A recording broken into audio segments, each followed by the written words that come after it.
Reforço escolhido, detalhe exposto, Admar Lopes muda a rota, Diniz perde a força com o torcedor após derrota contra o Corinthians. Salve você antenado aqui no canal, meu nome é Lineker Biondi, chegando com tudo nessa segunda-feira para falar bastante sobre todas as informações do Vasco e claro que você vai acompanhar todas elas aqui com a gente. Então, antes de mais nada, eu peço para você humildemente deixar o seu like e ali nos comentários sempre deixar a sua opinião. Estamos quase batendo a meta dos 100 mil inscritos. Eu dependo muito de você, da sua inscrição.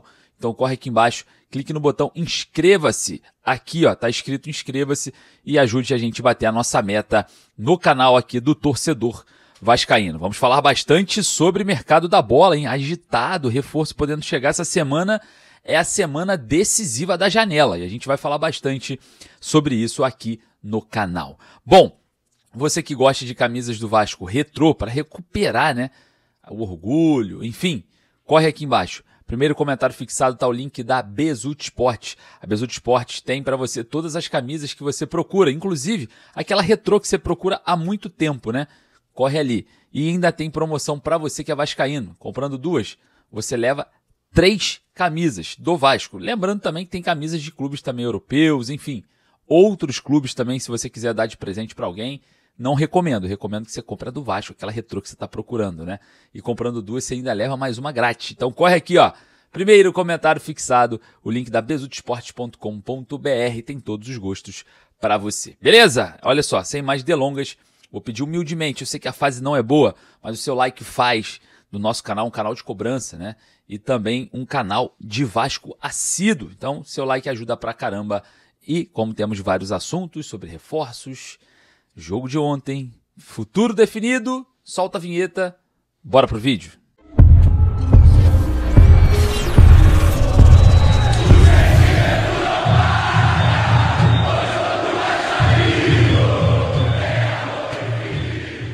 Reforço escolhido, detalhe exposto, Admar muda a rota, Diniz perde força com a torcida e claro, vamos falar sobre a derrota e sobre o próximo jogo do Vasco, já depois de amanhã, contra o Botafogo pela Copa do Brasil. Peço para você humildemente deixar o seu like para dar aquela moral, porque aqui a gente vai falar todas as informações do Vasco para você. Bom, olha só, ontem, né, derrota lamentável do Vasco em casa para o Corinthians, né? O torcedor sentiu muito a derrota por 3-2. Uma derrota ali em que a equipe do Vasco demonstrou completamente falta de vontade de vencer aquele jogo, né? É um dos fatores que a gente vem observando há algum tempo. E claro, será que o Fernando Diniz perdeu força com a torcida? O técnico Fernando Diniz vem sendo muito questionado, né, por suas escolhas. A gente viu o Nuno jogando praticamente de volante ali durante a partida. A gente também viu, né, vários movimentos estranhos. O GB voltando para armar jogadas. Enfim, será que o Diniz perdeu o grupo? Será que o Diniz perdeu aí o encanto do torcedor, né? Porque o Fernando Diniz, ele tem um problema. Ele não é treinador de livrar do rebaixamento. Não é uma característica dele. Ele não arma uma equipe fechadinha ali, saindo na boa, para não levar gols e marcar um golzinho ali, sair com 3 pontos, resolvendo o jogo ali, resolvendo essas situações. São características, né, de treinadores que atuam dessa forma, né? Equipes que estão para cair, esses treinadores com esse tipo de característica, né, de recuar um pouco mais, jogar com a casinha fechada, fazer feijão com arroz e em 1, 2, 3 arrancadinhas ali, escapadas ali, marcar o gol da vitória. Tem treinadores que são especialistas nisso, né? Até o próprio Fábio Carelli, que esteve no Vasco, trabalha dessa forma. Então o Fernando Diniz, ele não trabalha. O Fernando Diniz é um futebol propositivo, para frente, mais ofensivo, por isso que toma muitos gols, né? Porque a equipe joga de forma vertical, com linhas altas, só que o Vasco não é estruturado, né, numa gestão de elenco para jogar com linhas altas, né? Principalmente propondo o jogo a qualquer custo. Então o Vasco vem sofrendo um pouquinho, né, nesse caminho que vem sendo percorrido pelo técnico Fernando Diniz com a sua ideologia e a sua metodologia de trabalho, que aí tem 2 problemas. O primeiro, o Fernando Diniz inventa muita coisa para tentar encontrar a solução, acaba que o Vasco sofre por conta dessas invenções, mas também tem o lado do elenco, que é mal montado, né, completamente desequilibrado, acaba que você não tem peças, você olha para o banco e fala, ué, vou fazer o quê? Né? Então são 2 problemões muito grandes, né, que estão se unindo e acaba que o Vasco, dentro de campo, fica apresentando um futebol patético, né? Impressionante. E essa derrota em casa para o Corinthians, ela preocupa muito diante, né, de um cenário que o Vasco já empatou no número de jogos, né? Já está na 20ª rodada, como todos estão ali na parte de baixo da tabela. Acabou aquele negócio de o Vasco tem jogo a menos. Não tem. E a pontuação do Vasco é a mesma do Vitória, que está dentro da zona do rebaixamento. E joga, né? O Juventude perdeu essa rodada também para o Botafogo em casa. O Fortaleza perdeu em casa também para o Mirassol. O Vasco perdeu em casa para o Corinthians. Até então, ajudas estão vindo, né? Os deuses do futebol estão cooperando. E agora o Vitória enfrenta hoje o Flamengo, né? No Maracanã, provavelmente. É óbvio, né? Que o Flamengo é o grande favorito para esse jogo. É líder, se ganhar, dispara mais ainda, enfim. Não sei se seria interessante, né? Isso, mas se a gente olhar para a situação do Vasco, cara, é até difícil. Eu não vou nem assistir esse jogo. Eu não quero torcer para ninguém nesse jogo. Que eu não admito torcer para o Flamengo, não, de forma alguma. Então eu não vou nem assistir esse jogo, né? O Vasco paga e faz o torcedor pagar esse mico, né? Tem que torcer para rival ganhar, enfim. Situações que foram causadas, né, por conta de uma má gestão. A vida continua. Falando em má gestão, agora chegou a hora de corrigir a rota, né? E o Admar Lopes mudou essa rota da Europa para a América Central, América, enfim, mudando para as Américas nesse momento. O Vasco observa o zagueiro Nathan Silva e vai fazer uma proposta para o jogador, já negocia ali algumas informações com o atleta, informação do Bruno Murito, nosso amigo lá do GE, falando exatamente sobre esse zagueiro.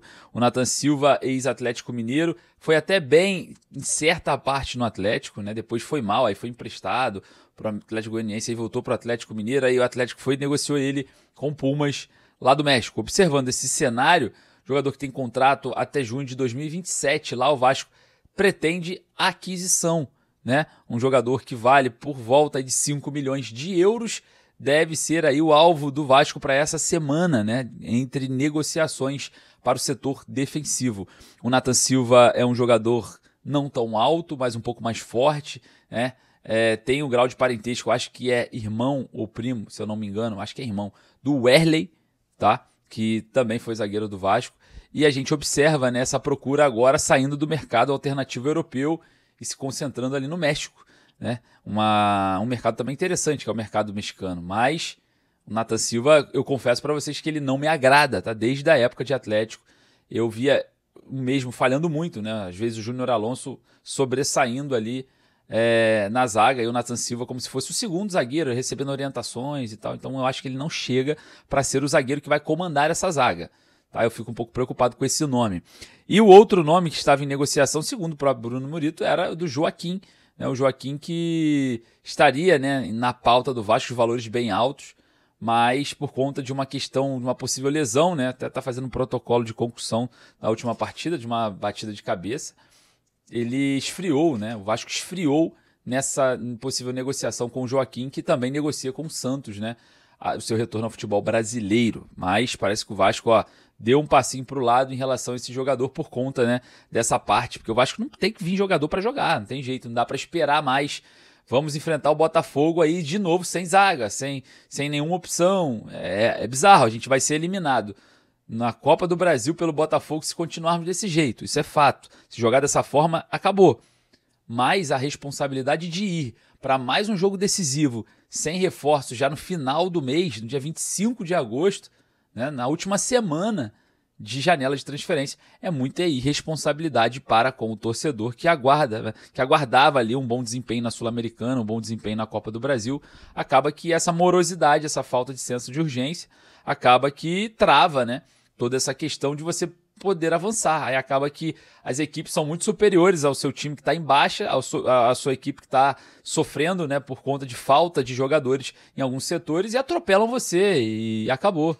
Então a irresponsabilidade da janela, né, ela eliminou o Vasco da Sul-Americana, colocou o Vasco com a mesma pontuação da zona do rebaixamento e agora enfrenta o Botafogo na quarta-feira em São Januário. E eu temo por esse jogo, tá?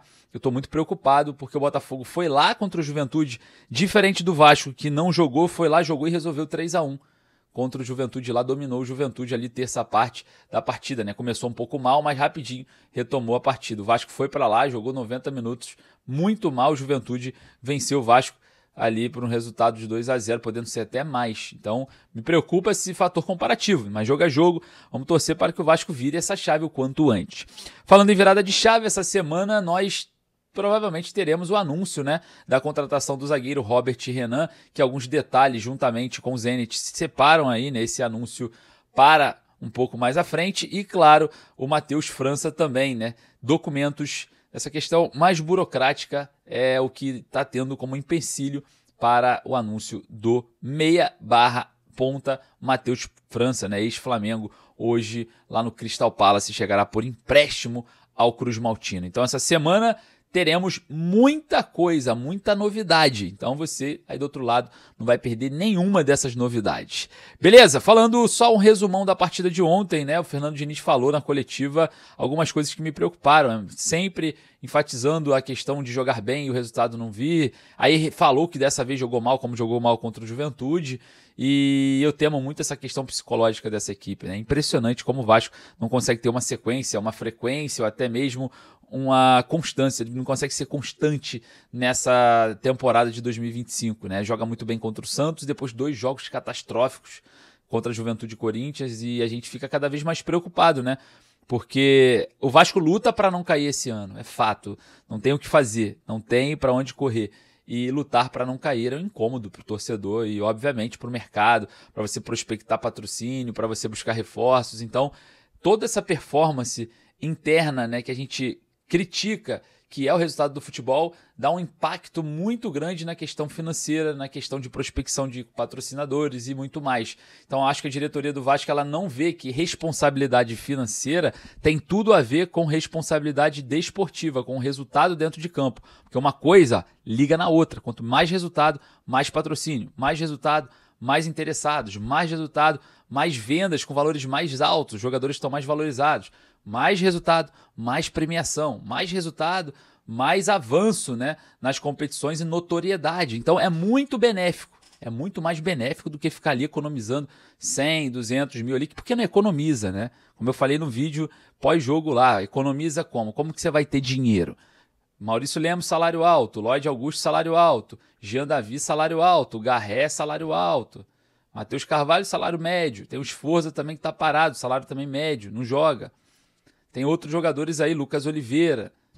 Tem muita gente que recebe, Alex Teixeira, que recebe grana ali no Vasco mensalmente, que onera e faz você acreditar que o Vasco está sem dinheiro. Óbvio que tá, sempre vai estar enquanto tiver que pagar toda essa turma que eu falei anteriormente, porque custa muito caro, né? Se bobear, eu já fiz um estudo numa live, né?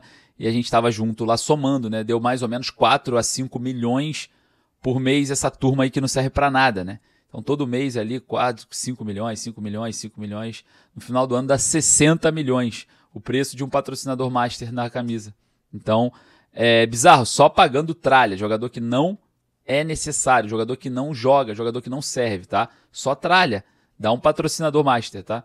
Só pra gente ter noção da responsabilidade financeira que a gente sempre ouve falar, que até agora eu só acredito vendo. Beleza, galera? Então agradecer mais uma vez a sua presença. O Vasco vai perecendo, vai tendo dificuldades e a gente não aguenta mais. A virada de chave tem que acontecer e que aconteça contra o Botafogo depois de amanhã pela Copa do Brasil. Forte abraço, saudações vascaínas.